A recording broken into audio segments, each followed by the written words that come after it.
Phone tapping కేసులో ఏదో ఉంది అనేటువంటి ఒక క్రైమ్ సినిమా సీరియల్ లెక్క నడుపుతా ఉన్నారు. 2 ఏళ్ల నుంచి డ్రామాలు ఆడుతున్నావు. ఆల్రెడీ నువ్వు గతంలో నా మీద ఫోన్ ట్యాపింగ్ కేసు పెడితే హైకోర్టు కొట్టేసింది, సుప్రీంకోర్టు కూడా కొట్టేసింది. నీ చెంప చెల్లుమనే విధంగా తీర్పు ఇచ్చింది. నువ్వు పెద్ద పెద్ద అడ్వకేట్లను, రాష్ట్ర ప్రభుత్వ డబ్బులను, కోట్లాది రూపాయల డబ్బులు ఖర్చు పెట్టి పెద్ద పెద్ద న్యాయవాదులను పెట్టినావు నా మీద. ఎంత పెద్ద న్యాయవాదులను పెట్టినా న్యాయం నా వైపు ఉంది గనక, మేం తప్పు చేయలేదు గనక, ధర్మం మా వైపు ఉంది గనక హైకోర్టులోకి మేము గెలిచాం.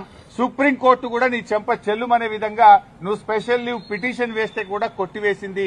న్యాయం నిలబడ్డది, ధర్మం నిలబడ్డది. అయినా నువ్వు మళ్లీ పిలుస్తున్నావు. సుప్రీంకోర్టే కొట్టేసి ఇంకా మళ్ళీ పిలుచుడేంది డ్రామా? ఏంది డ్రామా? ఎన్ని రోజులు ఈ డ్రామా నడుపుతావు? 2 సంవత్సరాలు దాటిపోయింది.